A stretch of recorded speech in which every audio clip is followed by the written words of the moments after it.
Hello, everybody. Welcome to Nintendo Pow Block here on Boss Rush Games. Hello, all my elite block agents. I can't believe I haven't said it in a long time. I got it wrong. Shocker.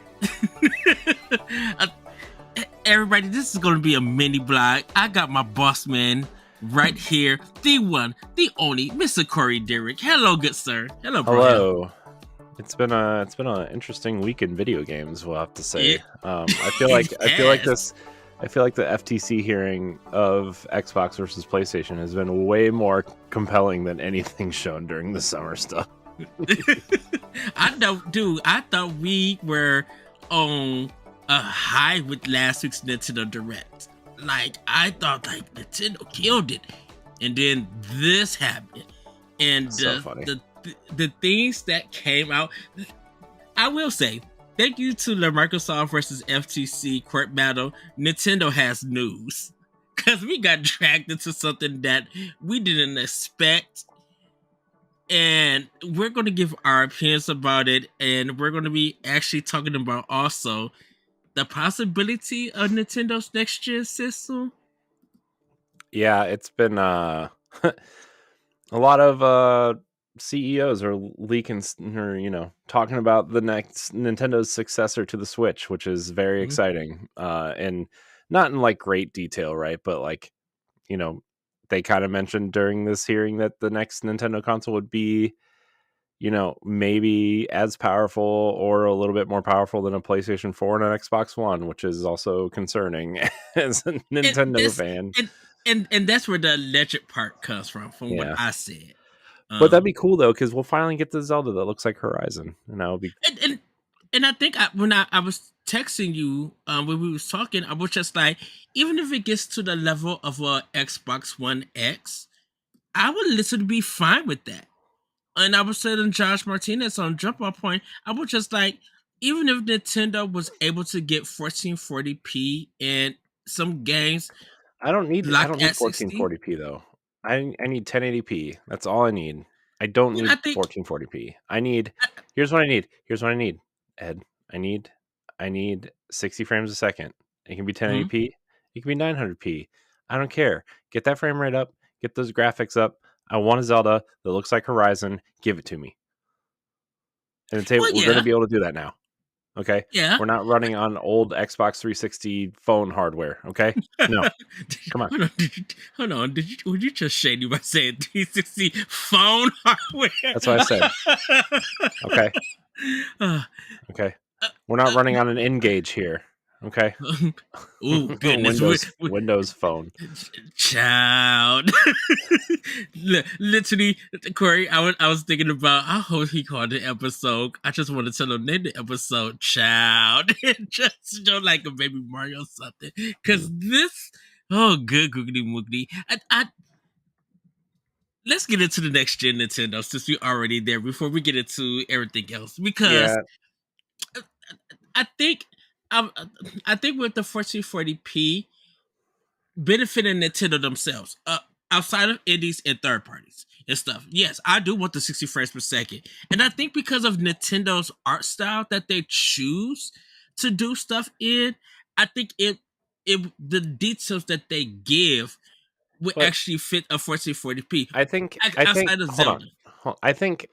here's the thing. I think people confuse resolution with like texture density and texture packages and stuff, because you can have the prettiest 4K game, but it could be all polygons and stuff. But then you get a game, like Horizon that upscales to 1080p on a PlayStation 4, right? Like that's and even Horizon Forbidden West, it doesn't run at full 4K, but like it's the texture density, it's the textures on the characters, it's the way that they're distributed, it's the it's just, to me, it's not all about resolution. It's about the textures that they are able to apply to the characters and the environments and stuff that make it really stand out. And so that's what I want to see from Nintendo. I want to see Nintendo take the next step, right? Like they've already done it in gameplay design countless times. I want to see that graphical upgrade for Nintendo. I want to see, and I'm not talking Mario and Kirby and stuff, right? I'm talking like I'm talking Zelda. I'm talking Metroid. I'm talking Star Fox. Give me that Ratchet and Clank 4K fur on Star Fox, right? Like, give me one of Mm-hmm. those, right?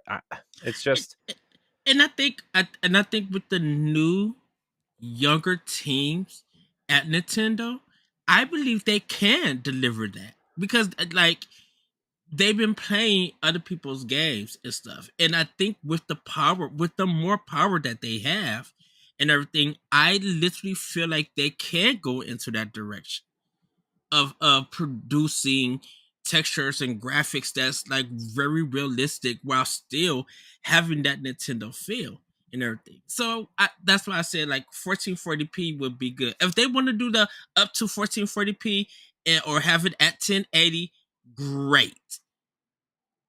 But also like yeah, give us that 60 frames per second if needed. Nintendo knows how to do 60 frames per second. They can't well, act like they can't do it. all their games pretty much do except for Zelda, right? I mean, Mm-hmm.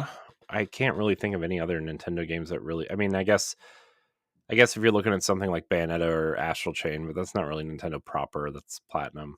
Like those games run at Yeah. 30, but you know, Mario Kart runs at 60. Odyssey, I think, runs at 60. Splatoon runs at 60. Kirby and Yoshi run at 60. So, and Xenoblade, I guess, would be the other one that runs at 30, right? So, Yeah, uh, Xenoblade, yeah. I'm not. That would be so good with S60.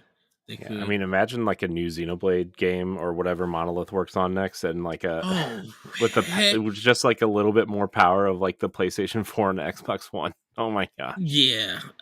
And because how big those worlds are and the way they, do the draw distance, it's just having the animals and all of that moving around. Dude, I probably would like literally pass out. Like, you would have to find another co-host or something or another host.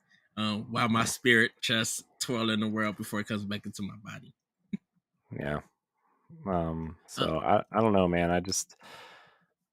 I think it's pretty interesting. I also and I'm not just talking about what Bobby Kotick said during the FTC hearing with mm, Microsoft, right? Like Yves Guillemot. I don't know what just happened. It's fine. I'm going to survive. But Ubisoft CEO came out and was talking about Mario and Rabbids Sparks of Hope and how it didn't sell as mhm. well as the first one, and how Nintendo advised him to wait a year or two to release it on the next console, which means that console is coming within the next year and a half, which puts it at around March 2025, which is exactly what I said it was. Might At come out. 25. Yeah. I think they want to get 2 more holidays out of this console. I think they want to, Hmm. you know, it also came out that they're using the Nintendo account on the next console, so you'll be able to move your account over safely and easily, I guess. No, We're but going to have a good discussion about that. you know what that tells me though, architecturally at least. It tells me two things. One, it tells me that at least architecturally it's going to be very similar, right? Hmm. Uh, so that stuff's going to be able to move over easily. And like the online infrastructure is similar, which for better or for worse, right? I mean, it's a Nintendo Online. Uh, but so many people are subscribing to Nintendo Switch Online and expansion pack, and how many people have gone all digital on the Switch because it's convenient. Like, Yeah. this seems to be answering the questions, with more certainty of backwards compatibility, uh, online functionality, um, the expansion pack stuff. Like, I think this is finally the time Nintendo gets it right.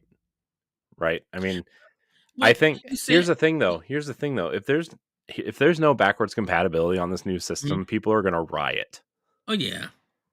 So, But the when we was talking earlier, even when we did the expansion pass, you were just like, Nintendo is going into a more conservative route, like trying to mhm, keep up with the times and everything. Yeah, they're mhm, still kind of late with some things, but when they get there, it's enjoyable. I play my Switch with my Bluetooth headphones. I know people think like, well, Nintendo's late. I'm like, I'm fine with that.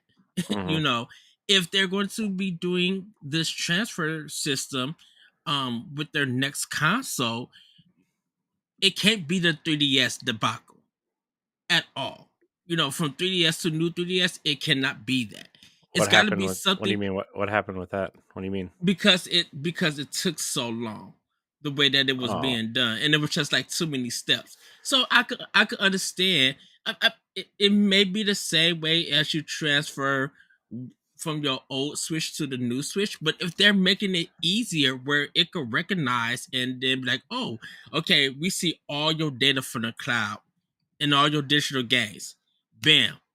If it takes about, I would say, give it an hour.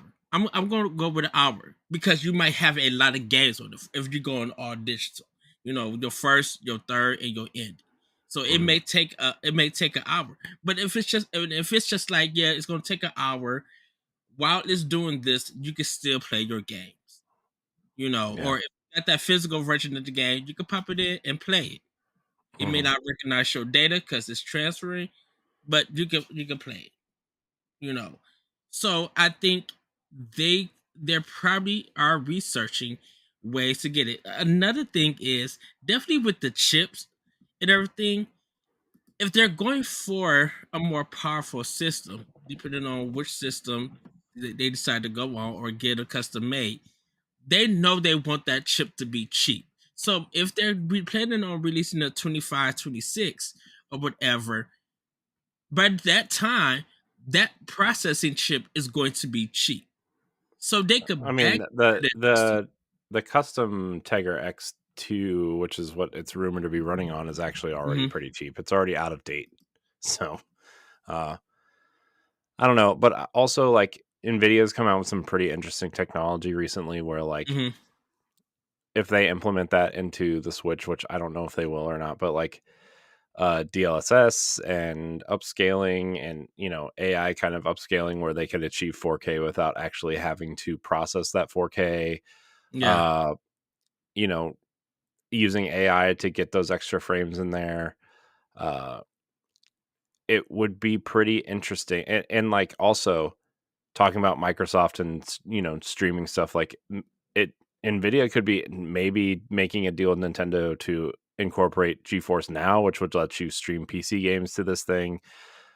Which not a native solution for third party games, but an interesting one to think about. Right? Not now, Oh, Nintendo yeah. would probably never ever do that, but like it's an interesting thing to think about. Where like, oh well, obviously the Rogue Ally is really popular and the Steam Deck are really popular. Sony's coming out with their dumb streaming tablet. Like, dude, that thing looks so stupid. And it's $300. $300 for that thing. This is like, oh my gosh, it's so stupid. But like, it's really interesting to think about Nintendo partnering with Nvidia for more reasons than just having their chip inside of it. Right. And I really like thinking about that. But I think if they because I would say I'm fine if Nintendo gives us a $400 console. And the Oh yeah. reason why the reason I'm saying this is because of everything that you are talking about, and that's the possibility that could be in that system. Because I definitely Nintendo. I definitely want Nintendo to talk to Microsoft. Hmm. Definitely get Game Pass on that mug because I think not I only. still think something like the Master Chief Collection is coming to Switch at some point. And I know people will call me crazy, but like I've heard multiple Xbox podcasts, prominent Mhm, Xbox podcasts, say that they are because remember that rumor like right when it came out like a year after there was a rumor they were going to put the Master Chief Collection on PS4 and Sony said no, we don't want it, right? Like that's mhm. crazy to think And about Halo on a different console. yeah, and the thing about it is, it's definitely, and we'll get to that when we get into the story about with Microsoft versus the FTC. I think Nintendo will allow it because not only will I think there'll be a split in money and stuff, or I Well, don't know, I the mean, pricing at will that change. point, I think at that point, Microsoft would just act as a third party, right? And do Yeah. what they do with Minecraft. And like, you'll have to sign into your Xbox Live account to access online functionality, but like, Hmm. and it'll be cross play and cross save or whatever. Uh, I know we're kind of getting into some theoretical territory, but I don't think it's that out of the question, especially with what they've been saying at the FTC hearing. Like Satya Nadella said that he doesn't want to live in a world with exclusive games where like you can just buy the box you prefer and then play all games all the time, and like Mm-hmm. I know realistically, like, yeah, that sounds like a great idea, but it also sounds like a terrible idea. If it's not like a Blu-ray, right? Where like you buy, oh, I have a Sony TV, so like maybe the Sony Blu-ray player will go better with my Sony TV, right? It's like, Right. no, I think the consoles need their exclusives. I think exclusives are a big part of why you choose a console in the first place. And and Uh, and and to clear that confusion up is that third party and first party exclusives are two separate things. oh yeah, People no, are I throwing know. and then people throw exclusive around like I mean, it Final like Fantasy is a third party exclusive, right? So right. And I think that's what is the confusing thing. It's just like, well, I don't want exclusive. Well, are you saying that you don't want your first party on your console and you want it everywhere, yeah, that's even on exactly your what he said. competitors? That's exactly what he said. He wants. It almost sounds like he wants Xbox Game Studios games to be go the route of Sega almost, which is like it's kind of strange how their trajectories are similar and at this point, but like Mm-hmm. also I want Xbox to survive because I've invested so much money and time into my Xbox. Like I don't ever want that console to go away, and I will Mm-hmm. always buy an Yeah. Xbox as long as there is one, right? But like I I won't get also a think 360, but everything else above that, yeah, I will. I also think Xbox will do what makes sense for them. I think something like Activision Blizzard will act independent of Xbox Game Studios, right? Mm-hmm. Uh, Bethesda kind of does, but they also said today that they're making all Bethesda games exclusive to the console. But I think the types of games that Activision Blizzard makes, especially their big ones like Diablo and Call of Duty, obviously, and Overwatch, are too big of a.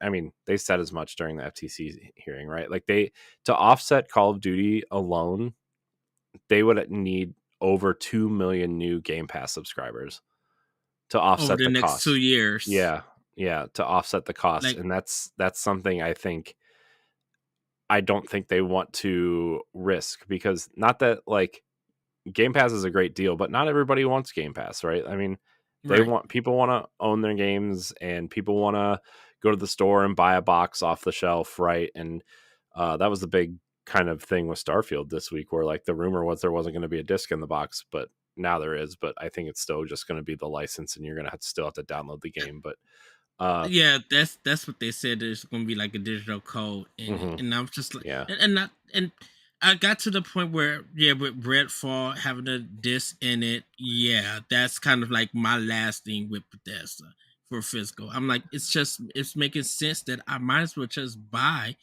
the hmm digital version because if y'all not really gonna put any physical in, hmm I'd rather just get the digital because that's yeah, what like Alan Wake 2 and hmm stuff. Even though that's kind of off topic, like at least remedy whatever there's reason that they gave and there's going to stuff. be the physical disc, right? Like a lot of people during the pandemic moved to digital, right? I think it moved to Mm-hmm. digital a lot faster than people anticipated because before the pandemic, it was what, like something around 30% of people have moved to the digital ecosystem primarily. Whereas after the pandemic, it's like 72% have moved that way. And Xbox is even more because Game Pass has allowed them to kind of, get a head start on the digital ecosystem, right? And they run a lot of great deals, and you get stuff like Redfall or Halo, even, right? That the whole game Mm-hmm. wasn't even on the disc, and uh, I just think the way that games work now, especially multiplayer games or live service games or games that need updated, it's It's it doesn't make easier. sense. It just doesn't make sense to have it on the disc anymore. Like single player games, sure, right? Like Mm-hmm. something like The Witcher or uh something along those lines would totally make sense to yes, disc, sure, why not? Persona, Sonic, stuff like that, right? But like these experiences that you need multiplayer, Halo, Gears, Call of Duty, Redfall, even something as big as and ambitious as Starfield, right? Mm-hmm. You can't fit that all on a disc, right? That game is massive. You really want to try It's to fit that on a disc or two? it's not so much as what is on the disc space wise. I think it's just that once again that collective spirit, and Yeah. everything. And but like And I with get it. Xbox, yeah, and with Xbox, when you start like when I go to Best Buy and I see like having their shelves are empty in Best Buy, I mean, for Xbox and even with Target and stuff, it's just Mhm. like it's getting to the point where if I'm seeing less physical, yes, you are moving me to digital and everything, but I still got to do the long wait time. I don't get like perks and stuff if you have a retail version that has like some exclusive items or even like a keychain or something like that, saying that thank you for pre-ordering at our store, giving us your business. Yeah. Yeah, and everything. And as much as once again, Game Pass is connected to the internet. If your internet goes down or something messed up with your phone, you can't play it. So I Well, understand that. that's not 100% true. You can I think you have 24 hours to connect back to the internet with Mm. Game Pass games. It used to not be that way, but I think they fixed it because there's a lot of people who disconnect, especially people who travel with the Series S and are like, Uh-huh. uh, have that up screen, which I still really want, or like a ROG Ally, right? Like that. Uh, Granted, there are games that require online connection all the time, like Destiny and Diablo and Redfall, but like I think for the most part, a lot of the single player stuff on Game Pass still works within 24 hours. So I don't know if they really changed that or They not. changed it. That's what I thought. So, uh, but like going back to Nintendo's next gen, right? Like Mm-hmm. just talking about like the way that Xbox will put games where they make sense. I mean, it came out that Minecraft was 4 times bigger on Switch than PlayStation and Xbox combined. That was one of my stories that Yeah. I had. The the only platform that it's bigger on is PC and mobile, PC. right? And I mean, everybody And has a and I phone in can their understand pocket. and I can understand PC being the biggest because that's where it first started at. So Mm. And it had a start there's a big over the mod console version. community for Mm-hmm. Minecraft, and there's a big like custom server community for Minecraft on PC. So like, yeah, Minecraft on PC is humongous. Plus, like that doesn't even count the people who are playing it on Game Pass either, right? So, Right. uh, And the Nintendo versions have the exclusive stuff that you can't get nowhere else, which is the Nintendo first party with Mario and stuff like that. yeah. So I mean, I think moving back to next gen Nintendo, I really think this I really think this could be Nintendo's like real attempt, or they could attempt to like really bring their franchises to the next level. Like, okay, yeah, we made the jump from HD, we have a console that everybody loves in the Switch, right? And for the most part everything works, everything runs well and great, but like I'm still coming back to like, I'm telling you, man, I think about that Wii U tech demo of Zelda all the time, Mm-hmm. the Twilight Princess esque The one. possibility with power that they could Yes, pull off with that. yes, and like the ability to have like not ray tracing but like a real-time lighting Mm-hmm. systems and uh awesome graphics like that, and just being able to like have reflections and cool kind of larger than life architecture of the temples and stuff. Like I think about that constantly, like And no joke.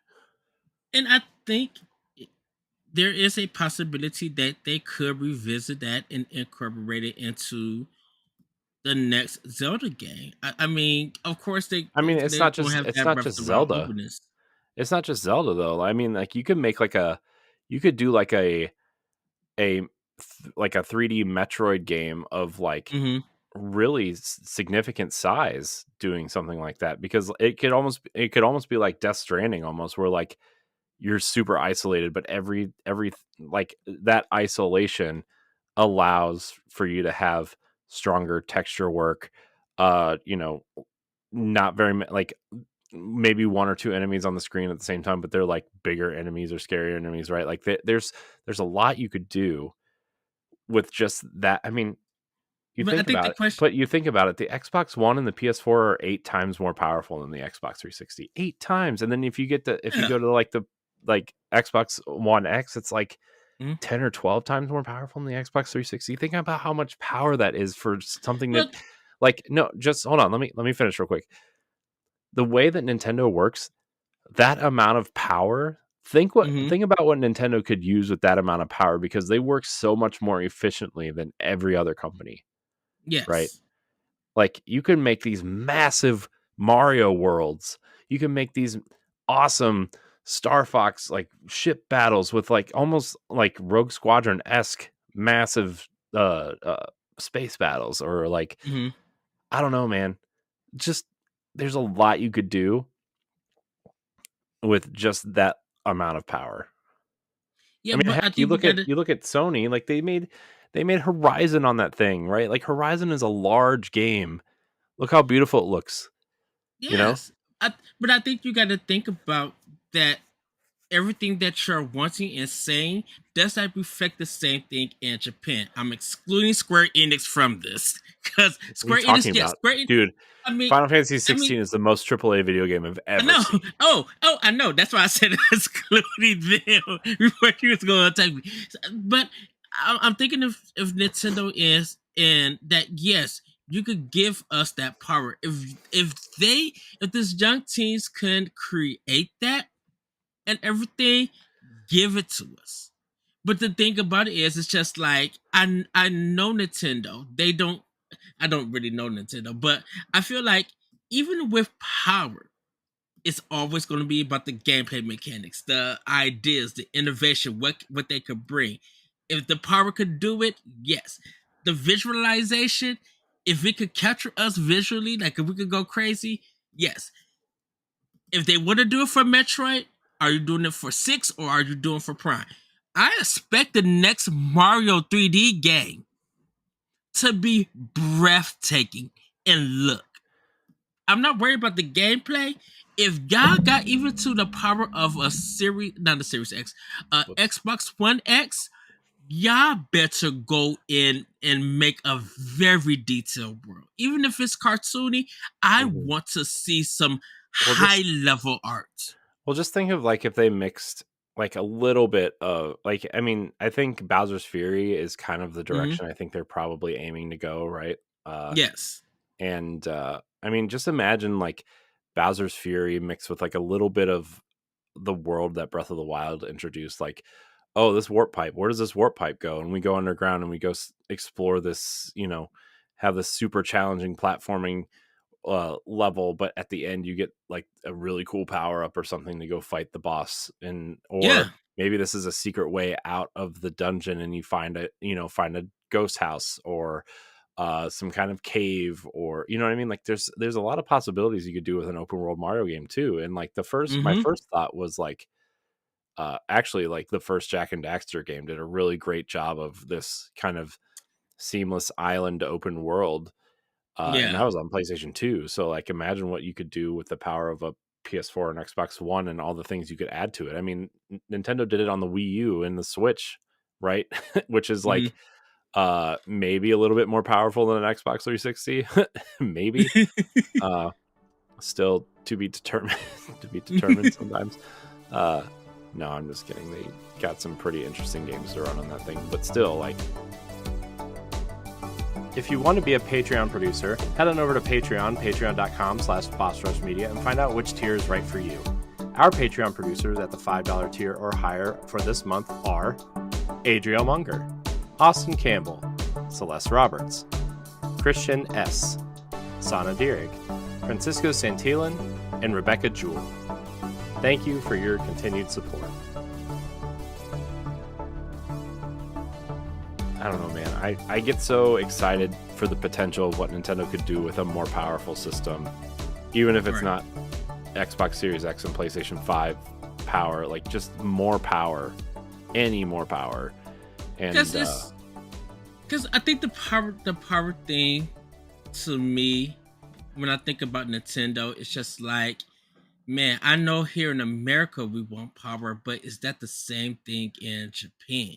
yes, And Nintendo of Japan is going to think more of their country before they think of everybody else. Everybody else is I know. business to Well, that's why the thing is going to be a handheld, right? But they look. them. I mean, even look at something like Pokemon. How much a little bit more power Oh would have benefited. heck yeah! I mean, like even the games that like don't run well on the Switch, right? Imagine Hmm. what a little bit more power and a little bit more just things you could utilize to make those games run better because they don't. Granted, Game Freak and Pokemon Company don't know how to uh, optimize their games as well as Nintendo does for the console, right? But like Yes. just that little bit more power could have given those games a little bit more juice and made them run better. And like, granted, I know, I know probably 13 out of the 15 million people who bought those games don't care, right? But like, there's still 2 million people out there that do care, and Yeah. I think you got to service your hardcore fans first, right? I mean, because they're going to be the early adopters. They're going to spread it word of mouth or tweet Hmm. about it or, join their Facebook groups and talk about it, right? Like that you got to service your hardcore fans first and give them something to marvel at when these games come out. And that's why I still think that Donkey Kong game is coming, and I think it's going to be a launch title. Although I I actually think it's that probably going to be the 3D Mario game, but all like, that that I could agree with. Like if we're gonna jump off the next gen Nintendo stuff with a launch lineup, I would go with Donkey Kong yeah, because Nintendo's gonna be for right now. Nintendo platform gaming wise is going to be thinking about the next Princess Peach game. hmm And I mean, I would have said Luigi's Dark Moon, but that's more for like an HD remaster or stuff. But they're going to be finished. They're going to be fixated on Princess Peach. When hmm Princess Peach comes in, I think that's it for the Mario games until we get something for their next gen system. Because hmm I'm cool if you release a Mario game later. If you want to open up the next gen game with a 3D looking platformer of Donkey Kong and it looks bonkers visually, oh heck hmm yeah. Give me that water. Give me that Hawaiian island look and go all in. Give me that crispness that I want to see them palm trees and stuff, even with the animals. Like, I really want to see Donkey Kong and Diddy Kong completely animated in this mud. yeah. I wonder if that Donkey Kong game is going to be happening. I mean, I would actually prefer it for the launch of a new console to get it in people's hands. Mm-hmm. I would actually prefer a 3D Mario launch, even though I'm not the biggest 3D Mario person. I would actually prefer 3D Mario, and then you launch Metroid Prime 4 alongside it. Maybe cross Mm-hmm. gen, maybe not. I think you need to do it cross gen to appease the Switch fans who have been waiting for that game. Uh, but I think maybe the Switch version runs at 30 or 900p 30 or 1080p 30, and then the new one runs at 1440p and 60 frames or Mm-hmm. whatever, something like that, right? Where similar to Breath of the Wild, where like the Wii U version ran at 720p and the Switch version ran at whatever it ran at. Uh, but then you have like a 2D Donkey Kong game to go with the 3D Mario game. I would like a third Donkey Kong retro style game, to be honest. I, I could actually see Donkey Kong being the game. We was having a discussion what game could end the Switch. I now think Donkey Kong could end it. I I mean, I think. think Donkey Kong could end it, but I don't like I like Donkey Kong. I Mm-hmm. don't love it as much as people do, but I like it well enough, but I don't think that's a system seller, to be honest. I don't think Donkey Kong has the same pull Oomph. as Mario or Zelda Yeah. does, right? Like I just don't, as important as Donkey Kong is to Nintendo's history and as Yeah. important as he is as a character. like I don't think you can launch a console with a 3D Donkey Kong game. I really don't, unless they do something like so drastic and so different, right? But I don't know how you do that with Donkey Kong, you know? Because for some unknown reason, I feel like Super Mario Odyssey worked for Switch by being later on in the year, but I think because of Breath of the Wild being that it game when the Switch released, it gave Mario time to breathe. Yeah. And definitely with Mario Kart, Arms, and Splatoon, and all of these other Mhm. games coming out, it gave Yeah. Mario enough time to breathe. Well, So, and I wonder, if we're, I mean, oh, go just to ahead. piggyback off that real quick, I wonder how Nintendo is going to supplement their new games because they have totally almost run out of ports to give people. Mm-hmm. Although, now that I'm thinking about it, you could save a Wind Waker or Twilight Princess to supplement the new console Oh as you yeah. get your games out. Do I want that? No, I want it now. But you could totally do that. You could, maybe sign some third party deals. Maybe you get, Ubisoft will, I'm sure, will have something on, that first year because they're always somewhere where, games make money. They're first in line. Right. Uh, maybe you launch it with like an Assassin's Creed or something. I don't give them Star Fox. I mean, Starlink was pretty good. That's the best Star Fox game we've gotten in 25 years. So, uh, I think I think Nintendo is running out of things to port to, especially if you're buying digital and your Nintendo account is like, similar to an Xbox Live or PlayStation account. Like Mm-hmm. your library is set. Like you're not going to be able to And, sell those games again. and I know we mentioned on the Expression Pass what GameCube games we would like to see on Switch, like an HD remake, because we know that's kind of like the next thing to Mhm. port and Yeah, everything. If it's going to there's be successful. only two more that I need. I mean, there's ones that I want, but there's only two more that I Twilight, need, and they've already gotten Twilight HD. and Yeah, Twilight and Wind Waker. yeah. Well, shoot, I'm I waiting mean, for my Eternal Darkness. I Uh, wouldn't mind Rogue Squadron either, but we got oh, Metroid Prime. dude, the Rogue Squadron came back. Oh, come on, man! I Yeah, want Factor 5 back so bad. yeah, but It's ridiculous out I of feel money. like we already got the successor to Rogue Squadron though, with Squadrons and Battlefront, right? Like those games look so Mm-hmm. amazing already. Like regardless of what you think of those games quality wise, like Yeah. I think Battlefront 2 was fun to play. It was just so bogged down by microtransactions at the beginning, and it just kind of had that story attached to it, right? But I think like those games look better than the movies in some Oh places. Like heck those yeah! games look incredible on Frostbite. And so like I mean, that's what Frostbite was made for though, right? Was Battlefield. And you know, it's I don't know if Rogue Squadron would even make sense at this point. Well, like I just said, I just want Rogue Factor 5 back as a company. Like Yeah, I but just they missed would. them. Yeah, but even whoever owns the name to that, right? Like even the people that used to work there aren't there. It's going to be all new people. It's the same. Yeah. It's like when you talk about BioWare now, we're like, oh, I love BioWare, but like It's a new team. anybody worth anything that made Mass Effect and Knights of the Republic and the first Dragon Age or whatever aren't there anymore, right? They all moved on. Either just something Hmm. Wicked or Obsidian or uh um someone like that, right? And Yeah. not like this new BioWare isn't bad or isn't good or anything, but like it's not the BioWare you grew up with. And I think in some cases that's good to get new blood in there. I mean, we're seeing it with Nintendo right now, right? Where the Hmm. younger teams are coming up and innovating and doing some interesting thing. I mean, look at the 2D Mario game, man. Look at Mario Wonder. That game looks incredible. The Oh heck animations and yeah. like the fluidity of the game and just like the little emotions that Mario has on his Hmm. face when he runs or like when he pulls his hat down, how it changes from New Super Mario Brothers and like even the other characters. Like it's just that game like stylistically looks incredible. And I think that's why with the new team with power can really bring it.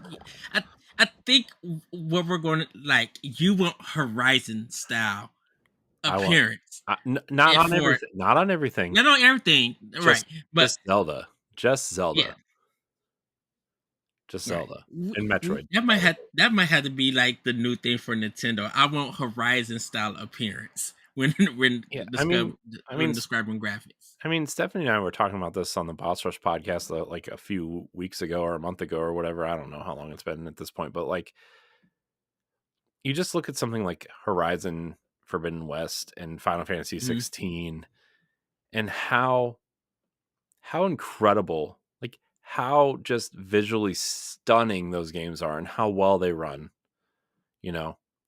And it's like I I want, like, I love Nintendo and I always will love Nintendo, but it's a shame that we've kind of had to like temper our expectations for Nintendo. And like, Mm-hmm.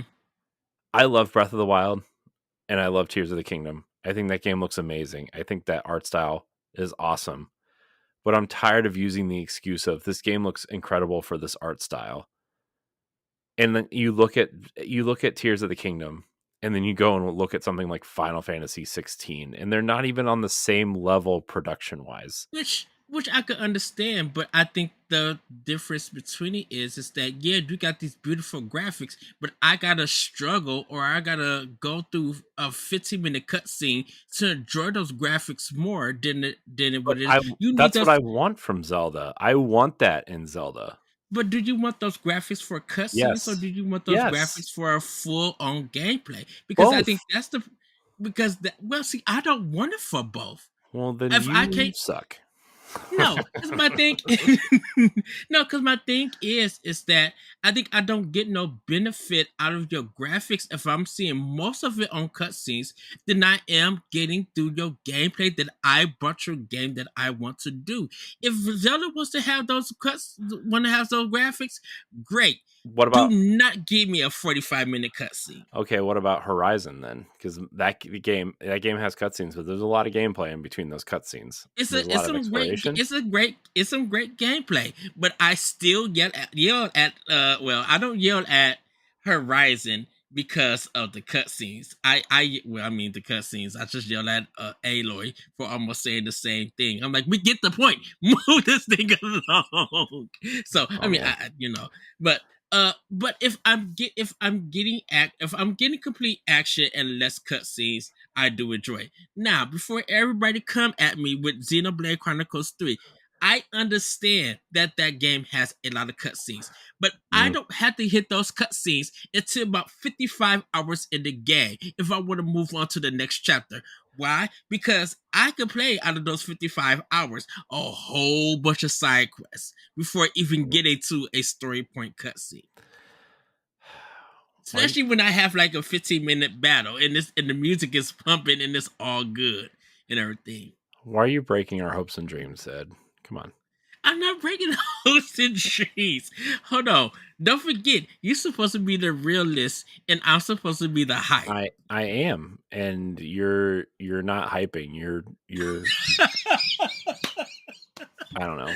I just like, man, Final Fantasy Are 15 you? though, man. What a game. That's all I have to 15. say. It is yeah, because okay, so I'm like, I was really hyped for it, right, when it was announced. Mm-hmm. And I watched a couple things on it and then I went dark. I didn't want to see anything else. I was like, okay, I'm really excited. Reviews started coming out and they were like, it's like a 40-hour Devil May Cry game. I'm like, I don't want to play that. I can barely Oh, play that's Devil May Cry. 16. That's what I said. Did I say 6? No, you said 15. Oh, I meant 16. Sorry. Final Fantasy Yeah. 16, everybody.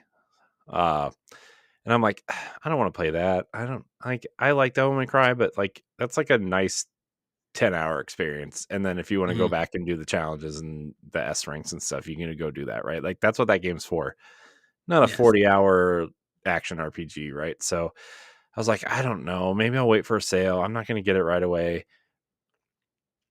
Stephanie and Pat told me to download the demo, and I played the whole demo in one sitting. I was like, oh my gosh, this game's incredible. It is Oh, the the most triple A game I've ever seen in my life. Like, they spared no expense on the visuals on that game, let me tell you. And the combat is fun. I have to say, though, whoever said this was a Devil May Cry game, and I get it, the director, combat director, Devil May Cry 5's combat director, does not feel like Devil May Cry. Okay? I played a lot of DMC, granted, not the same company, but does not feel like Devil May Cry. Now, see, that's DMC Devil May Cry on Switch Deluxe with the Horizon graphics. It's never happening. I don't. Why are you changing the subject? Hold on. I'm not changing it. But if Microsoft, if that man want Microsoft to be some third party stuff, if you want to get some Ninja Theory stuff and you need power, oh heck yeah! Now give me that. That's what I want. If I want some power, if Microsoft said that on the next gen Nintendo system we put a Hellblade 2 and this is almost the same graphics, maybe a little changes. On that system, oh, you don't think I'm gonna end up paying another $70 for that game on Switch? Come on now, Corey. Now, if Nintendo want to match Hellblade Horizon 2 with Zelda and mix in that Wii U demo of a Zelda game, oh yeah, that's quick money. Quick money. That's funny. Yeah. I mean, no, I'm just letting you go. I'm just letting you get it out. I don't know. I could see if power is needed. I think if power is needed for someone like Microsoft, if they brought their games to the next gen, yes. If Nintendo wants to do it, okay, go ahead and do it. But I'm like, you got to wow me. You got to, and I know Nintendo could do it. I really know that. I know Nintendo could do it. They got some talented artists, but I'm like, y'all got to go in. I just don't want your power to be used for a lot of cutscenes. And I know they don't really focus on cutscenes like that, but I just really want them to put in that work in everything. All I'm saying, man, with that power comes great responsibility to give me a gorgeous looking Zelda game that looks like Horizon. In other words, another 4 episodes of us talking about the next Zelda game with those graphics. Yeah. The new season of Nintendo Pow Block. Oh, Corey, you just before we even start, you might just see me fall out. I might just be like, "Hello, everybody. Welcome to Nintendo Pow Block. This is Corey. I'm Eddie. Let's get into this Nintendo next gen Zelda." Corey, dude, we're not getting a Zelda game for like 10 years. Okay, I mean, oh heck no. that game is on the next gen Nintendo. Dude, they use the same. They literally use the same map, animations, and character models in this game, and it still took them 6 years. What do you mean we're not? You're not. I'm just saying. We're gonna get so many ports and remakes before then, which is fine with me. I would love some. I would love some Zelda remakes at this point. Oracle games would be awesome. Getting the 3DS games and the DS games over would be kind of cool. Getting Minish Cap, I guess is on expansion pack, but still, like I feel like a lot of Nintendo's library is just stuck on old consoles, and finally they're doing something with the GameCube. Thank you. Although, give me Luigi's Mansion 1. That would be like the main one for me too now, right? I mean, aside from the Zelda games and maybe like, gosh, I don't know. Maybe you think Shadow Drop eShop? What? When 2 comes out, that they Shadow Drop a HD version of Luigi's Mansion, and then like a few months or weeks later, physical. See, I don't know why they couldn't do that, because they did it with Pikmin. Like, you just Shadow Drop 1 and 2 and then you bundle them later. And then, like, it would make sense because then you would have all the Luigi's Mansion games on one console, which would make sense. Right. And they'll re-release, I think the physical version for 3. I feel like Nintendo's in this phase of like cleaning up their old games, right? Like, Mm-hmm. I mean, especially because a lot of those GameCube games have been stuck on the GameCube for so long, right? Yes. So long. And I know we've talked about this a couple times on Expansion Pass already, but like, man, I mean, just think of all the GameCube games we've gotten now, right? Like Mario Sunshine, Metroid Prime, Pikmin 1 and 2, uh, Bat and Kados is coming later. Yeah. What else have we gotten? Tales of Symphonia. I know it's not technically Nintendo, but same thing. It's like, look at all these great GameCube games that are finally making their way off that console, man. That console is so stuck in time.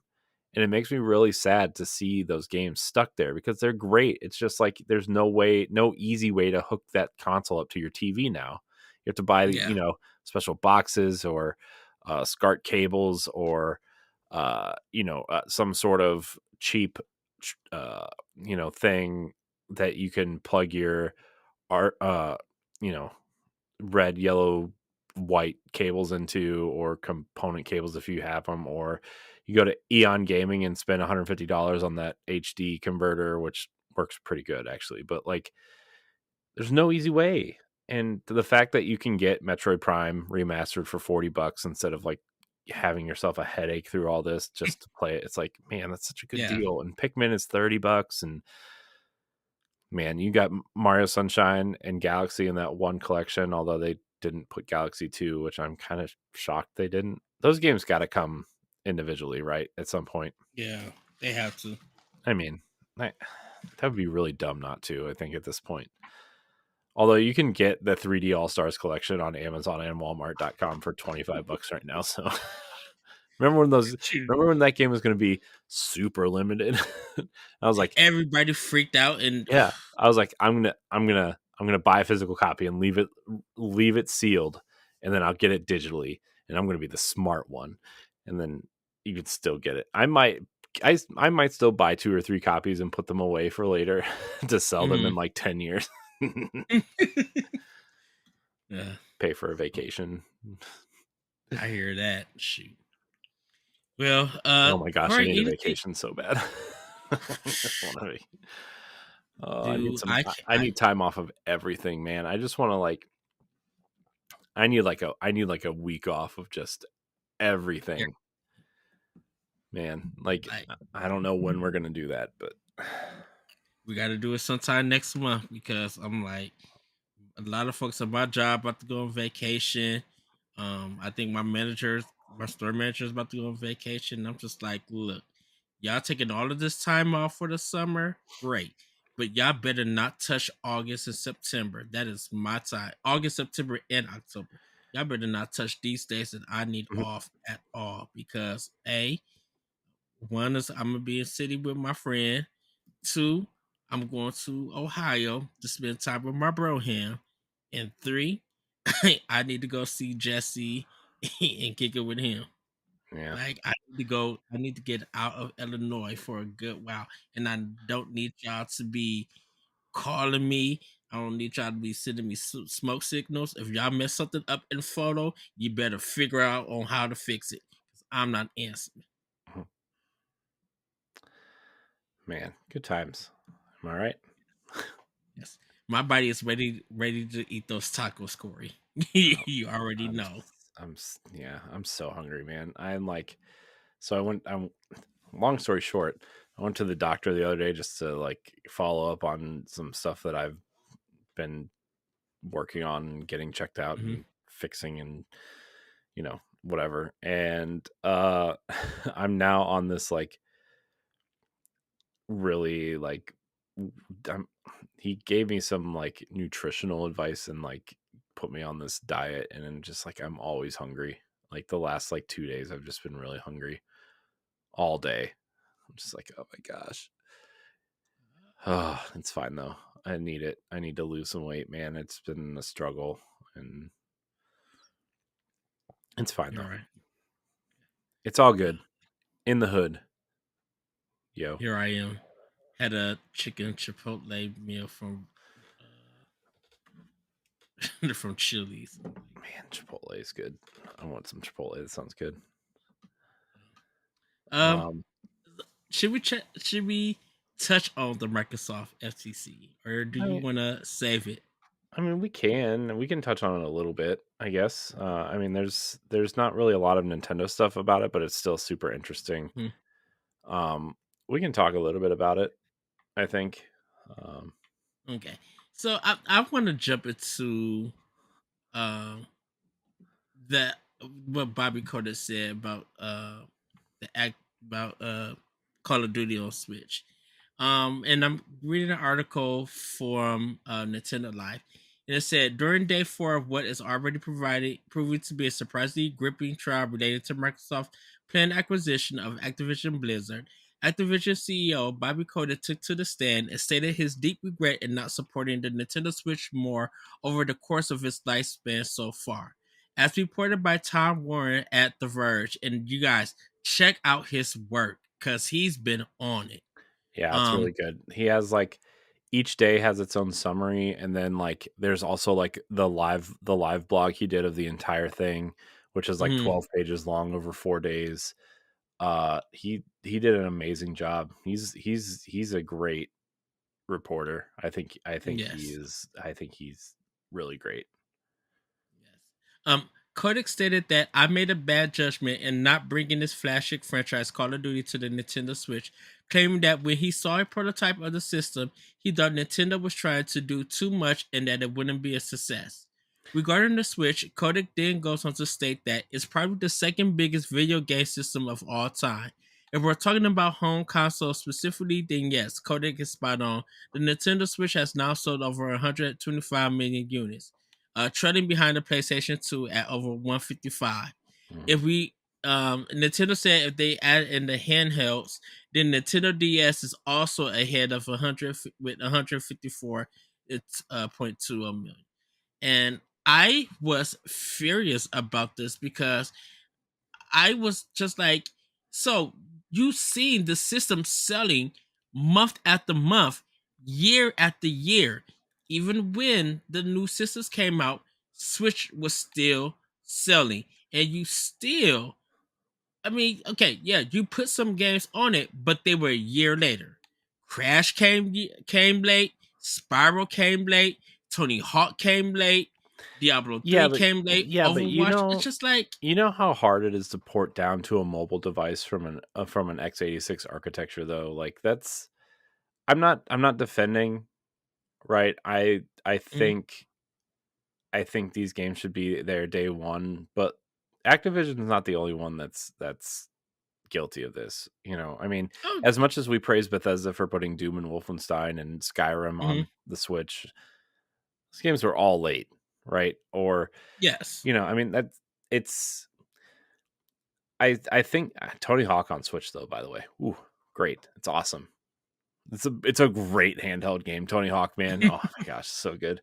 Uh but like, you know, I think the investment to port down, and Activision has the money to do this, and I think you have to I think the way that Nintendo is building their consoles, and maybe when Nintendo's next console comes out, they'll think more about this, but like I was listening to something, I forget if it was Digital Foundry or who was it? I forget who it was, but they were talking about how, you know, we're starting to see a lot of like current gen games on the Series X and PlayStation, you know, only hit 30 frames a second. Yeah. And I think when these games start development, 30 frames was the goal, right? Because I don't think a lot of people became quote unquote frame rate snobs until this generation, quite frankly, or you know, at least late last generation. Um, and they have to start designing the games around 60 frames a second instead of Mhm. 30, and then trying to add those frames later because it's easier to take away those frames, right? If you need to, but it's harder to add those frames, which is the problem that Final Fantasy 16 is having right now, which like great game, but it was designed around the 30 frames a second, which is why the 30 frames a second mode runs so well and Mhm. is, you know, doesn't drop frames. You know, it's locked 30, so it's not going to drop frames, but like But when you put it in performance mode, it runs anywhere between 40 and 55 to 60 frames a second, depending on what you're doing. And that's because the game was designed around the 30 frames a second mode, and they tried to add it on later. And I'm thinking, not that it's the same type of development, but it's the same idea where, like, if you're going to make a game and you're planning on putting it on Switch, you have to maybe start planning, not with your own development team, but you have to find the team that's going to do the porting work down and start working with them throughout the process of developing Mm-hmm. the game if you want it to come out at the same time. And I think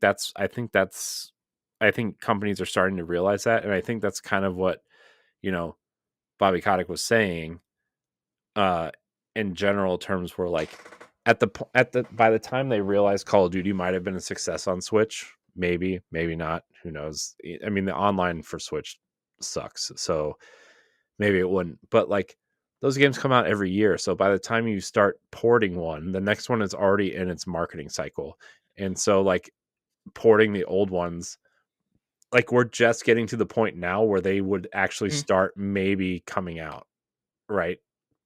So But that's just my thought. I don't, I, which is a good thought. I think my thing is that you had to.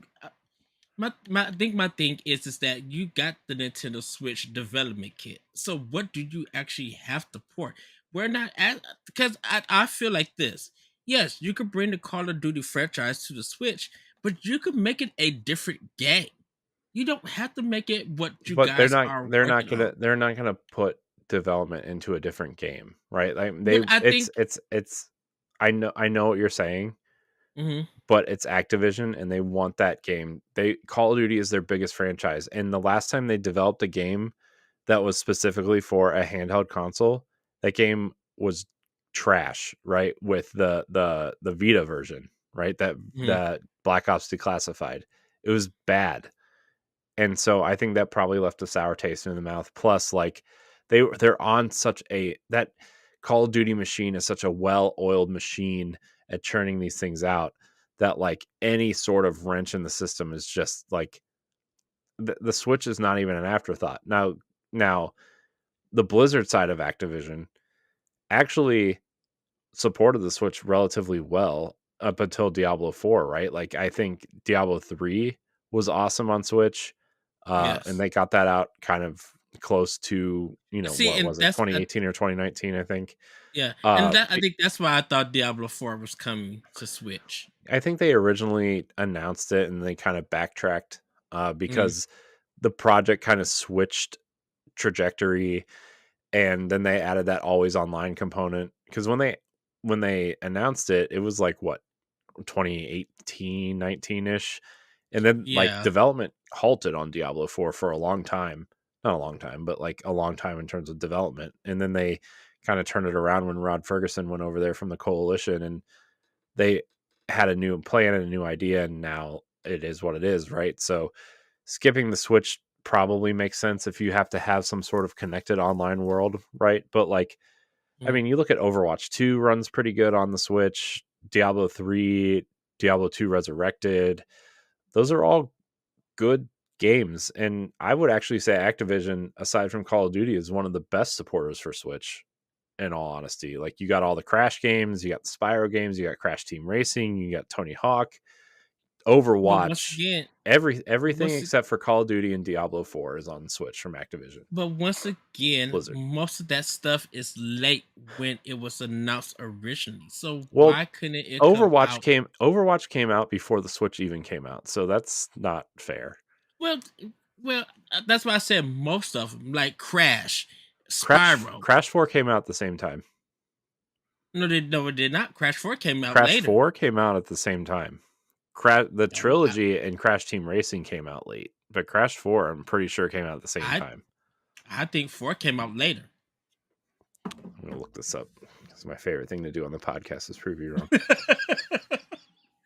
uh, wrong. Corey, that's why I loved you. I know.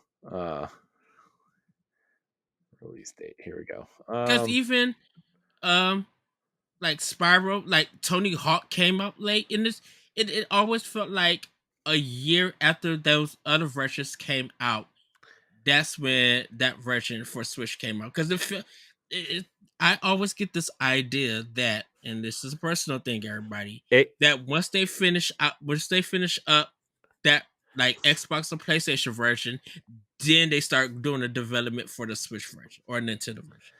All right, Ed. Here we go. Okay, we're both right a little bit. So it was originally released on October 2nd, 2020 on PlayStation 4 and Xbox One, but it came out on March 12th with a PlayStation 5 and Xbox Series S and X version, and the Switch version came out with those versions of the game. And PC was actually the last place it came out on March 26th, 2021.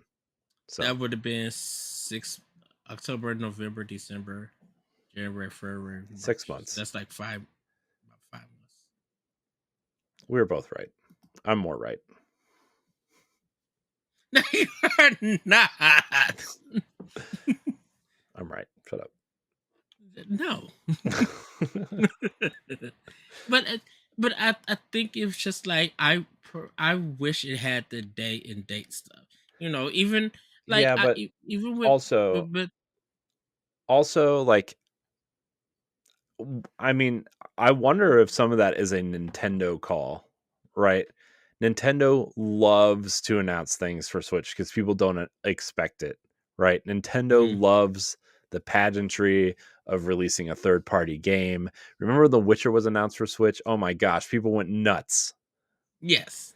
When Wolfenstein was announced, we went nuts, right? Nintendo loves that stuff, right? And like, they love being able to announce that third-party game coming to Switch. They love it. I think but I think the thing is that they like to control the narrative. They like to Nintendo likes to control the narrative. And if they can do that any way possible with third party, they're going to do it, and they love to do it.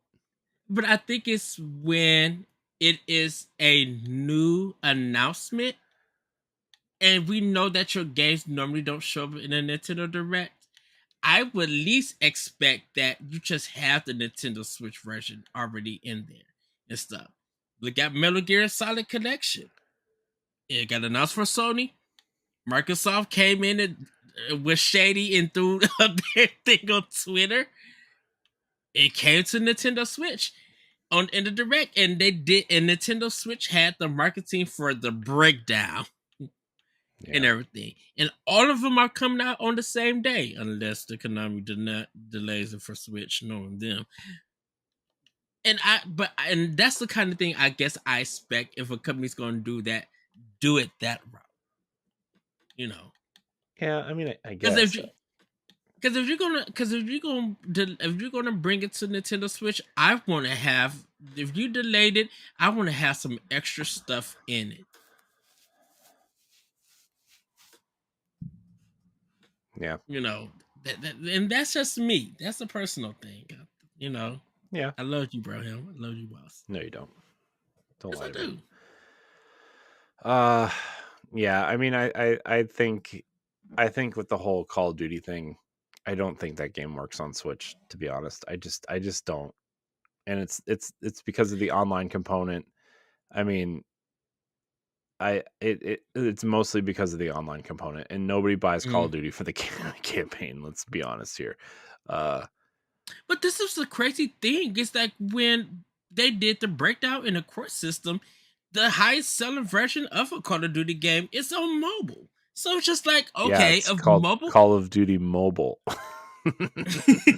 But I was expecting that I was literally expecting PC and console to be higher. Well, Call of Duty Mobile is free to play, so it probably earns the most money because people just keep buying stuff, right? So that's, I mean, and there's 8 billion people on this planet.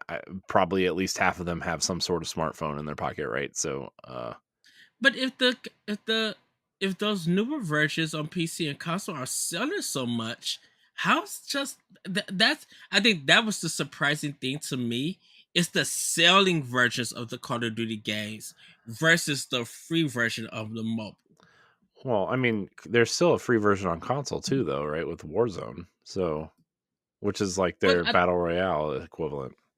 yes, but I think it's just like with each new campaign or like Call of Duty, like Modern Warfare 2 that just came out. That was, I guess, the best selling game. I don't know, whatever that number is. Um I'm assuming that because it's on PC and consoles that it sells higher. So that's what I'm thinking. I'm just like, so even with the good sales on that, they don't compare to the mobile version because it's free. Saying that, I don't know if that same version or multiplayer from that new Call of Duty is on mobile for free. I mean, I don't think so because they made that mobile version specifically for mobile, so Mhm. the other versions wouldn't be on there. So yeah, it was just a weird number reporting, like statistics to see. Yeah, I mean, I didn't really Everything. understand a lot of the number stuff. I'm not I can't do numbers. I try all the time to like Mhm. think through things mathematically and looking at these things, but it's like, man, I just can't. My brain doesn't process that way, and I'm not a which is I'm not an analytic.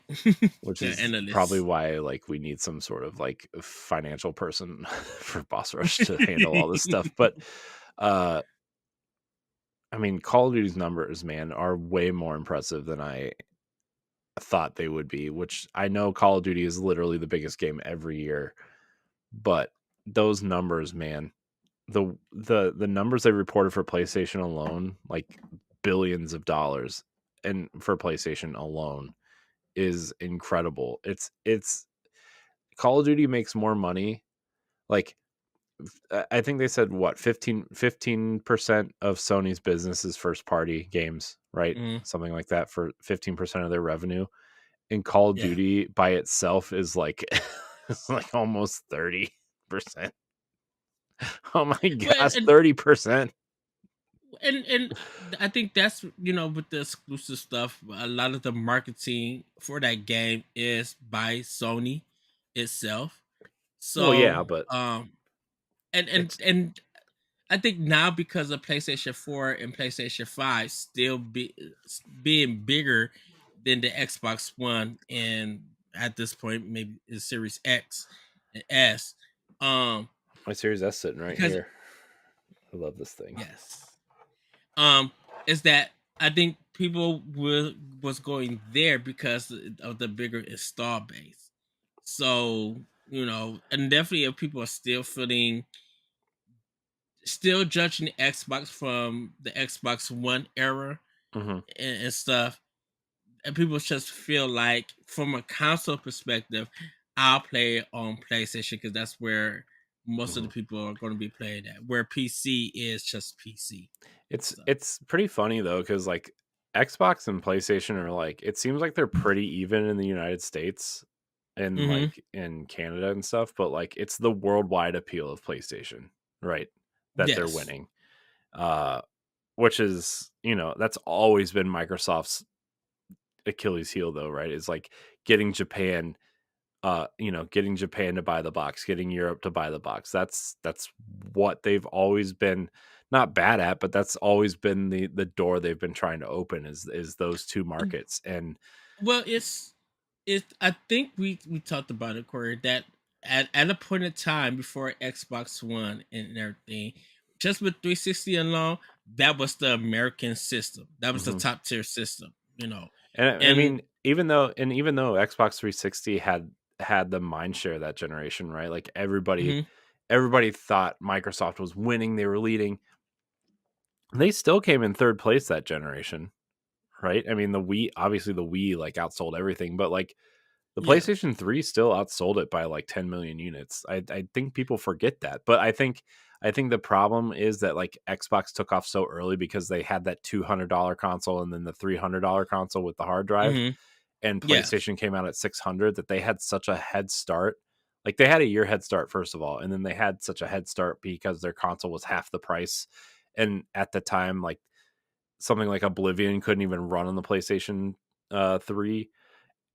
So like they had Oblivion and Gears and the promise of Halo coming up, and Call of Duty was kind of taken off at that point. Like, that was all in Xbox Live was like so superior to PlayStation's online service. It wasn't even funny. So Yeah. like, I think early on, that's why Xbox had such a mind share of that generation, because it was popular at the beginning, and then they messed it all up with the Xbox One launch. And it's taken this long to turn it around. And I think, Well, it was like the always being on live in the used game debacle that hurt that system. yeah, that's yeah. And so I think now Microsoft is finally like in a position to not maybe challenge PlayStation a little bit. I mean, Mhm. they had an amazing showcase. I think Hellblade looks awesome. I think Yes. Clockwork Revolution looks cool. Fable looks incredible. I can't wait for Fable. And like that showcase, I think they need to win the Activision Blizzard deal at this point, because if they don't, it makes them look bad. But like, they could totally do this without Activision Blizzard, right? I think the big Well, fear yeah. I think the big fear now is for someone like Tencent or Embracer to come in and swoop in to buy Activision Blizzard, which is like what nobody wants. I think. But and the thing about it is that what is Sony gonna do? Are they gonna continue to make exclusive deals even after this? Because this court Yes. filing is changing everything I between Microsoft and Sony. see. I don't think anything's going to change. I think Sony's going to still try to acquire people. I know Microsoft said they weren't done trying to acquire studios. This Oh, one's just so I'm just talking mass. about. Oh, I was just talking about the exclusive, getting the No, I exclusive know, I deals and know, stuff. I know. But I think if Microsoft continues to acquire studios and Sony, I mean, obviously Sony doesn't and PlayStation don't have the cash to throw around the way that Microsoft does, right? Because Hmm. like, something like the amount of money Microsoft will make in a quarter will cover this deal in like 2 quarters of Microsoft's business, right? They have Yes. so much going on. Uh, but like, I don't think you can underestimate Sony's purchase of Bungie. I think they've, acquiring Nixus and Firesprite to do like PC style stuff. Sony's made some pretty smart acquisitions, whether you think their games are good or not. I think they've made some really smart choices. Uh, and I think they're going to continue to sign deals, and I think they're going to buy Square Enix. I think the Activision Blizzard deal opens the door for Sony to go buy Square Enix. That's my thought. But And I I think, think do. But I'm like, is Square Enix really?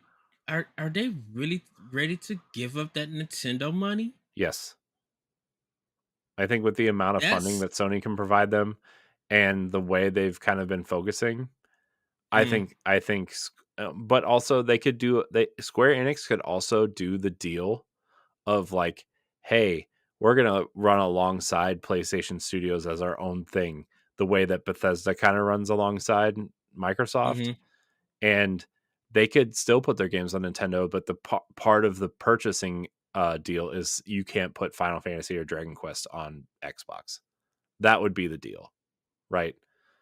I Well, they would have to wait for 12 to release. Dragon Quest 12. That's what After that, yeah, if that's what I'm saying. But like, they could still put like whatever the next Octopath game is, or whatever the next Tokyo RPG Factory game is. That those could and all the go thing on of Switch. and I literally think Microsoft wouldn't care because of their relationship with Sega and Atlas I now. I kind of agree with you, but also like, they really do have a Square Enix problem, and I don't know what it is or how it started or Hmm. why it's starting, but like, they have that is like a major blow to them. I like, I would have, a couple weeks ago, I would have said, yeah, Xbox isn't really missing anything with Square Enix, but like, Final Fantasy 16 is like the best game I've played the entire year outside Well, of Zelda, yeah, and it's like, and like, it was the first time. It was the first time in a long time, even with God mhm. of War and Horizon coming out, and all these exclusives that Sony has already, like that was really the first time I was like, man, Xbox is missing an exclusive like this. Like even with God of War and Horizon, I'm like, yeah, God of War, there's games on Xbox that kind of resemble God of War. There's Tomb Raider obviously resembles Uncharted, yeah, Mm-hmm. Horizon's an open world game that's amazing, but there's a lot of open world games on Xbox that you could, kind of say, okay, well, I don't have a PlayStation, but I have this open world game, right? But like, dude, Final Fantasy and 16 is literally the first time I said, man, Xbox is missing this massive exclusive. And I think that's why, because this is the combative thing, and this might be an expansion pass one day, that if Sony went with Square Mm-hmm. purchasing wise, Mm-hmm. Microsoft was already going to make that purchase of we're getting Sega because we're getting Atlas. So guess what, Sega? After you release Yakuza, the last Yakuza game, after you release all the Persona stuff, y'all belong to us. Yeah, but Sega already You said can they have. weren't. Sega came out today and said they weren't interested in being purchased. Like they Well, came I out know, and but literally said that. Although I could totally see. I think the thing Xbox Sega is said missing. everybody, I should say. I mean, I think they did come out and say they have a strong relationship with Xbox, and Xbox seems to care more about Sega than any other of the Mm-hmm. big three, right? Which is pretty obvious, I think, with the game, like them going over there and getting the Game Pass deals and getting Yakuza on the platform and Sonic kind of finding a home on Xbox. Really, like I think I think they have a great partnership with Sega, but Xbox still needs that foothold in Japan. They do not have a Japanese studio outside of Tango Gameworks, and with Chick, Shinji Mikami Mikami. gone, like that studio could just as easily move west. And like, I mean, a white guy runs that studio now, right? So like a white Mm-hmm. American person runs that studio, so it's really not a Japanese studio anymore. In my opinion, like, yeah, it's based in Japan, but they have a Western side, and that studio, whatever. They need to Yeah, find they need to find their Japanese studio, whether it's Capcom, whether it's Bandai Namco, whether it's Konami. Like I think they're gonna try to find someone, Koei Tecmo. I think they're gonna try to find a studio in Japan that they can purchase, and so they can get a foothold in Japan. That's my opinion. but I think it's just that Xbox has kind of made themselves too much of an American console. That's Well, not that's pleasing I to but I think they're Japan. trying to get away from that, and the Mm-hmm. way you do that is have some sort of presence in Japan. Remember the rumor a couple years ago, which turned out to be true from this FTC filing, uh, that the rumor was they were going to buy Sega, and they were in conversations with Sega, and that Mm-hmm. so much so that like in the eastern part of the world, Sega was going to distribute the Xbox with a Sega logo on it, just so they could get some sort of foothold over there, Right. which would have been interesting, by the way.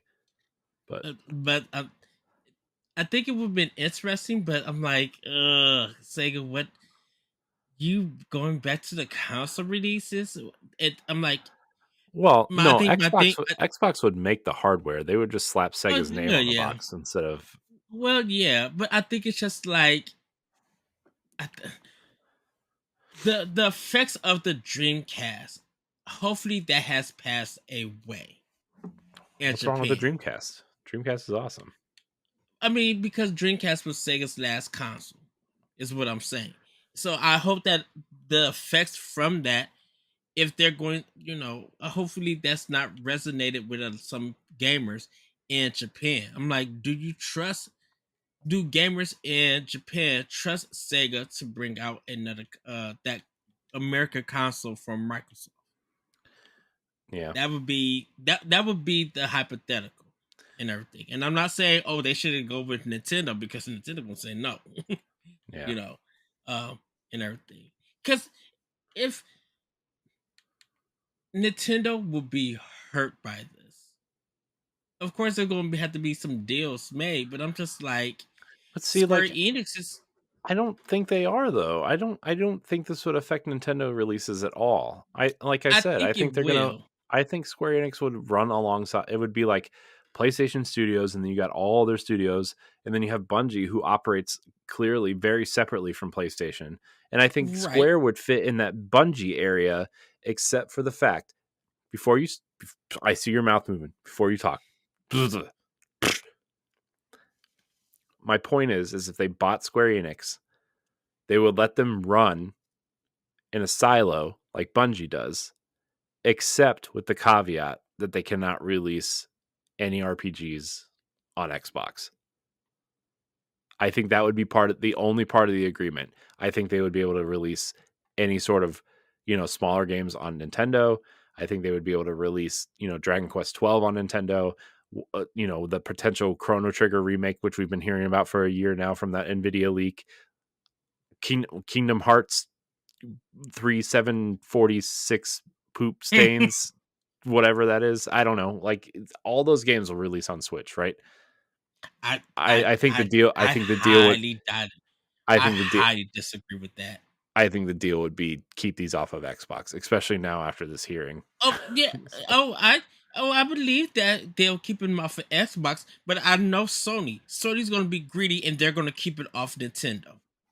yeah, I mean that's probably maybe Because the true, thing about it is, but I'm like like, if we spend this money if they spend this money, Kingdom Hearts and Final Fantasy will be the top selling games. Well, and Dragon Quest will be the top selling games for Sony, and that's going to push more sales for the PlayStation. But then what happens? Does it get reduced to only about 3 or 5 main titles? Do we not? I'm not knocking Foam Stars or anything, but do mhm. we not see anything else out of Square Enix? Are we just going to get the 15,000 versions of Kingdom Heart, and then whatever's the next Final Fantasy and that universe, is Dragon Quest going to have like multiple games from the universe? Because like if you cut them off from Bravely Default and all of these other small games, Triangle Strategy, the Field Chronicle, well, whatever, the small, even the HD, the 2D HD games. If you cut Nintendo off and only make Sony, I mean Square Enix make these certain games, you're killing their creativity for money, See, I and don't think that you're killing their sucks. creativity. I think whatever I I think that Nintendo revenue is super important to them if while they're like not purchased by Sony, but I think Hmm. whatever Sony purchased for them and invested that money in, I think whatever they invest in the Square Enix would make up for the loss of Nintendo sales, which granted is a lot. I mean, Octopath Traveler sold Octopath Traveler and Octopath Traveler 2 alone, right? And then like all these games that have all the same fonts, right? Yeah. Right, the font games, like those all sold really well on Switch as opposed to the consoles, right? But like, I think that I think you're still going to get those experiences on PlayStation, and I think PlayStation wants you to come to PlayStation to buy those games, right? And I think that's Yeah. PlayStation's goal. But also, I'm still the fact that Square Enix could run in a silo. I don't think so. Yeah. All I right. think we'll continue to Yeah. disagree Well. about that. Yeah. Probably. Who knows? Maybe Square Enix will just stay out there forever and just make Sony games and never come to Xbox again, which is fine I because like think. I don't I don't need I don't need that. I have Persona. I have Mhm. Atlas's new game. What is it? Memento is coming. Uh, Yeah. Yakuza's finally over And on Xbox, which I'm and hopefully gonna and play I'm soon. not and I'm not knocking Square or anything, but once they sold Tomb Raider, I'm like, okay, Final Fantasy and Dragon Quest is pretty much. I mean, Kingdom Hearts is probably what I have, and whatever small games. But I'm like, a lot of those small games, I need them stay on Nintendo, because if you keep the Square Enix keep their stuff on PlayStation, I'm not gonna be interested anymore. You Hmm. can have all the pretty graphics, but it's not gonna do anything for me. I actually wish Microsoft would. pony up some money after this ABK deal and like get Crystal Dynamics and Eidos Montreal. That's what we talked about. Well, especially because Embracer is like they're losing money. Like they are in financial crisis and they are cutting limbs off left and right to try to stay afloat right now. And I actually think Microsoft probably would have purchased them both by now if this ABK deal had gone through. You know, man, the list of studios that Microsoft was eyeballing to purchase, incredible list of studios. I have to look at it. I seen like there was a Tom and Jerry like kind of clip, and they had all of the studios, but I didn't even see. I just know that Sega and Square Enix was one from what Bungie. They were looking at Bungie very seriously, and it's funny. I think Microsoft actually. I'm shocked with Bungie. I'm not. I mean, with the promise of Matter and Marathon and the continuation of Destiny and their mobile game that's coming out that's not out yet. But hold on. Like that's a lot of revenue coming in, but also because those games require so much content to keep going, it's a high financial burn rate. So they're going to be spending a lot of money before they're making a lot of money. And I think that's why Microsoft became timid a little bit, because that's such a huge long-term investment. Whereas like something like Call of Duty, like and Overwatch have their own kind of thing going on, right? It's very different than something like Destiny, right? It's very different. What the thing I was going to say was that I thought Microsoft owned Bungie when it came to the Halo series. They did, and so did they break the contract and they wanted to go? Bungie wanted to go independent because Microsoft is going to make them make Halo games forever. And so the deal was Microsoft let Bungie buy themselves out under the condition that they made 2 more Halo games, which were ODST and Reach. And so that's how they became independent. Okay. Yeah. They made enough money from, financially through Halo and DLC that they could buy themselves out. But the thing was that they couldn't keep the Halo IP either. So, which clearly, because the thing about, because I think when Halo first came out and Bungie became the name, I thought Bungie was created within Microsoft. No, Microsoft bought Bungie from Apple. And see, that's the history that I didn't know. Yeah, that's why. I mean, between Marathon and what was it? I want to say Mist, but it's not Mist. Mist is wrong. It was Oni, I think, because Oni was on PlayStation 1. It was like that anime. Oni was a Bungie third-person shooter developed, for PlayStation 2 and published by Rockstar, which is like an awful combination of whatever. But that was they were still independent. That was like they started that project before they were purchased. Okay. And then Halo was actually supposed to be the follow-up to Marathon on Apple computers. And then Microsoft bought Bungie, and it went from like the reason why the maps in Halo 1 are so big is because it was supposed to be an RTS. Halo started out as an RTS, and then they made it a third-person shooter because they were, trying to figure out when they were developing Oni, they were like developing third-person shooters, and then they pulled it in as a first-person shooter. Okay.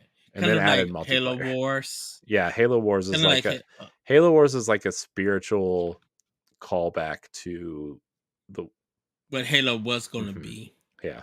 Okay. RIP Ensemble, by the way. So yeah, that's why I didn't know that history. I knew of Marathon because people were talking about it, because I had never heard of it, and then they would mention it was Bungie. Yeah. And then I just Oni came to mind, but I didn't know who developed it. And then when I read that it was Bungie, I'm like, okay. But when Bungie wasn't like a big name, probably in my world, because I never knew those games that they made until Halo came out. And Yeah. then when Halo became popular, Bungie's name came popular. So Mm-hmm. that's how I Yeah. learned about Bungie, is because of that. Yeah. I mean, Halo very clearly put Bungie on the map. I mean, Mm-hmm. nobody cared about Marathon, really. So it was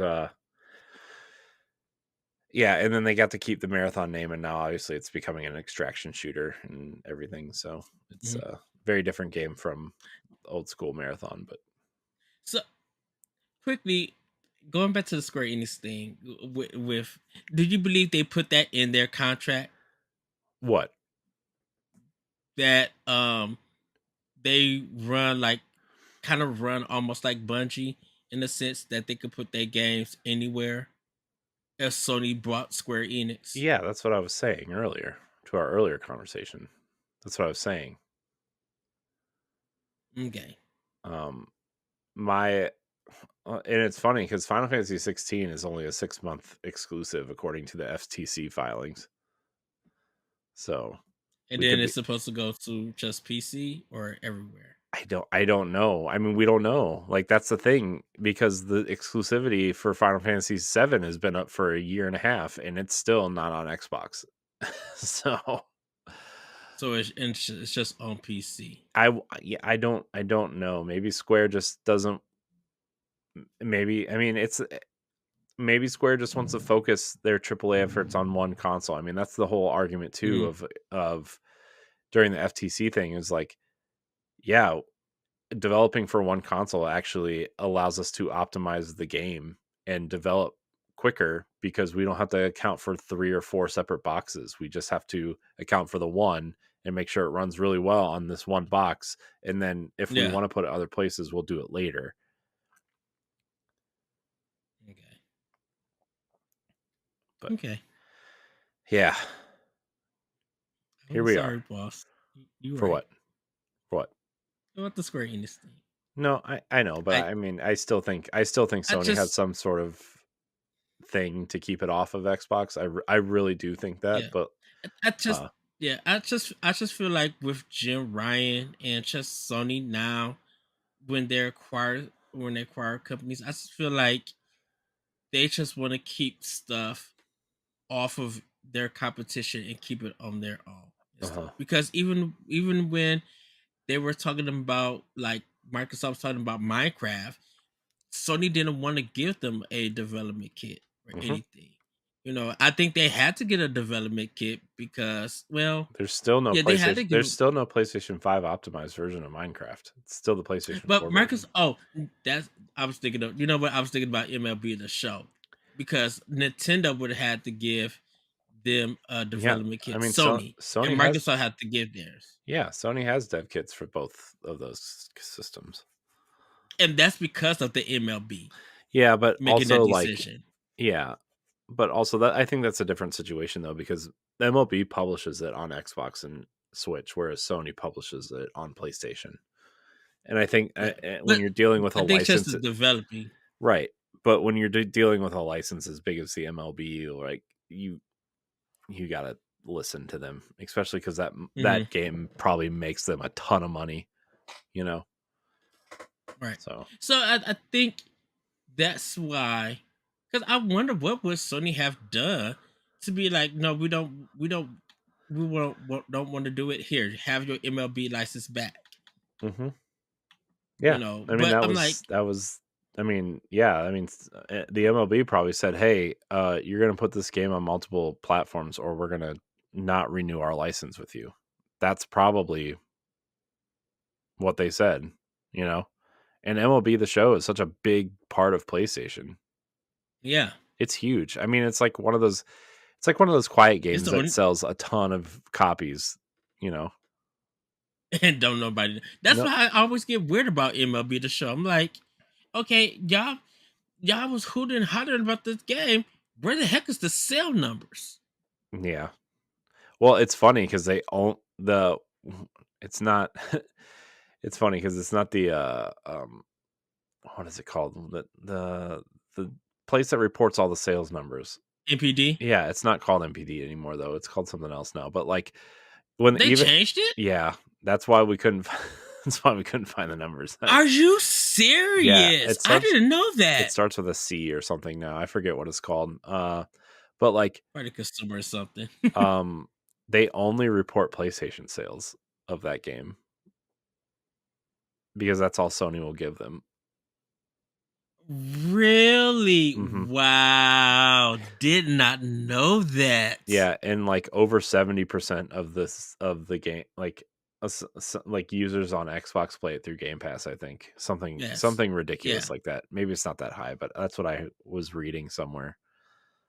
So Yeah, because Microsoft, like, they really market that game through for Game Pass. I Like, know, which is I, hilarious. I, dude, I've never seen like a copy of that game physically for in the stores. Um, and I know Nintendo does do it. Um, at times, and then I think like after a month or a month and a half is over, they start advertising it.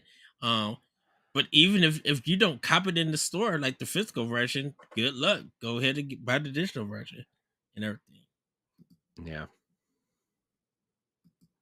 I don't know. Because like people bought the like, I think the Switch version did good numbers when they first brought it. But I think we got it late before everybody else. Yeah, but I no, we got it on the same day. It came out day and date. Switch version did.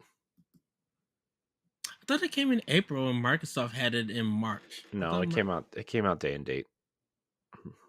I'm like I'm 99% thinking sure it came out day and date. I'm thinking of last year's version. I don't know. Because they skipped that 1 year when they first made that deal. Mm-hmm. And then when the Switch version came, it was like that following. I think it was like 22. Yeah. Uh well, Corey, anything else? We um kind of touched on some stuff. One WayForest Game Boy Color Classic Extreme Sports comes to Switch this August. I wonder if that's the game that they were talking about. Yeah, I don't know. I don't. I doubt it. Um, No, but I think. Oh, go ahead. I was just saying it's 1 o'clock. I'm ready for bed. Well, everybody, that's gonna be it for um Nintendo Power Block. We really wanted to touch on the next gen stuff Mm-hmm. and kind of the stuff that was said reported at the FTC Microsoft court battle. Um, me and Corey was very spirited and fired up. I would say. I think we just I don't know if you agree with this, Corey, but I think we just both passionate to see what Nintendo is doing next and ready to see what they're going to give us. Because of course it's gonna create a lot of discussion. But we're gonna be back into theory land where the possibilities of stuff happening on their next gen console and what could come from it. And Yeah. so I also. I think. I think. I think the biggest thing with Switch though, like aside from just being excited for new Nintendo hardware, is like the security on the Switch has just been totally broken open. People yeah. emulating. I mean, even people we know are running Metroid Dread at 4K 60 frames a second on their whatever they're playing on, right? And it's like that's the thing now is like that would be the reason I think Nintendo wants to put out a new console above everything else is just because the Switch is hmm so broken open. Uh Yeah.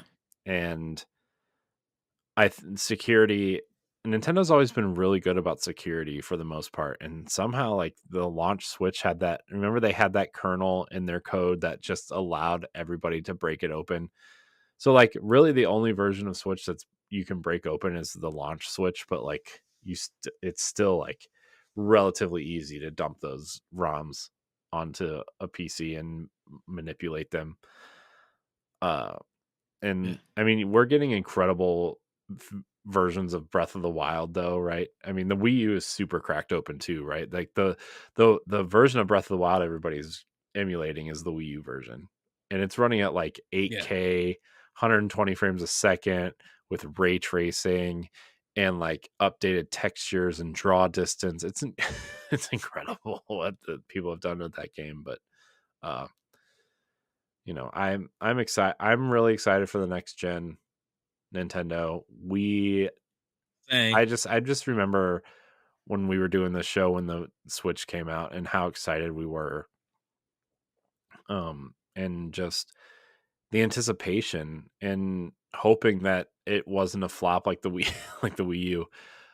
Even though we both love our Wii U's and mine's still hooked up actually, for 3 reasons. But I'm excited for a new Nintendo console. I can't wait for people to actually start talking about it and we can kind of speculate and look at the weird kind of, bad photoshops of people making their versions or like, we need to actually see. I gotta look up all the history of fan-made Nintendo systems. I mean, remember we should discuss them. Remember when they said like that there was going to be a controller attached to a screen, and then somebody did the like that disc shaped, that oval shaped thing with the sticks in the middle and like the touch buttons, and everybody thought that was the console, and everybody was freaking out, and it turned out just to be like somebody had like 3D printed something and kind of did a really great job of like photoshopping it, but like it was still like, oh my gosh, I'm so glad that didn't happen, because it was all based off that drawing, that patent drawing, right? So yes. I have 2 requests for Nintendo though. 1, get rid of the Joy-Cons, keep the controllers attached to the system. And 2, put some power in the dock so we can get some high frame rates and yes, something. I almost wonder, like, I know we gotta go. It's getting super late and I'm super tired, but I almost wonder if their deal with NVIDIA, if NVIDIA is going to have some sort of like thing in the dock, like some sort of almost graphics card-esque style thing, or something that will help boost.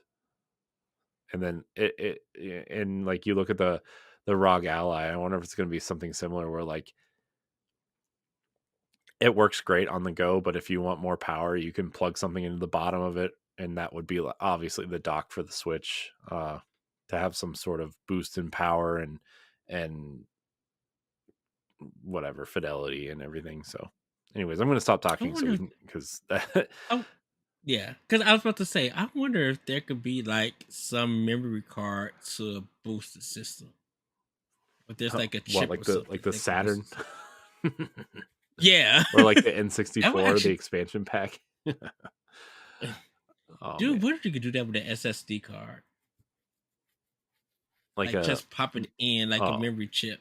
I mean, I don't know. Anyways, I'm going to bed. Okay.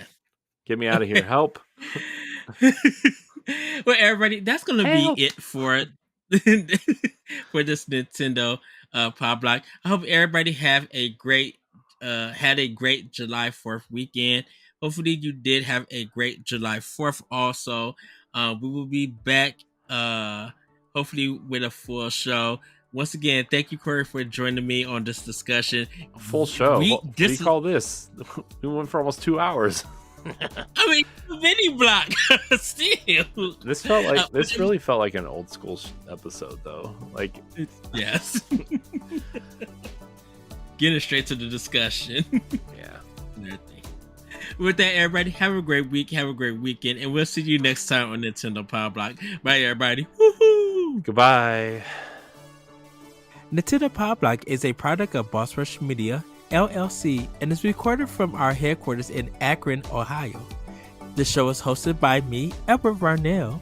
My co-hosts are Corey Dirrig and Corey Yikes. You can find Corey at I Am Corey in HD on Twitter and Instagram, as well as hosting the Boss Rush Podcast and Tower Casuals, the Destiny Podcast. You can find Corey at Corey_Yikes on Twitter, TikTok, and Instagram. You can find me at That Richard Cole on Twitter and Instagram. Follow Nintendo Pow Block on all social media platforms at Pow Block Podcast. You can also follow Boss Rush Media and Boss Rush Network on all major social media platforms. Join the Boss Rush Network, Discord, and Facebook groups to interact with other friends and fans. Visit bossrush.net for more great content and patreon.com/bossrushmedia to learn how you can support this show. Thanks for listening, and we'll see you next time.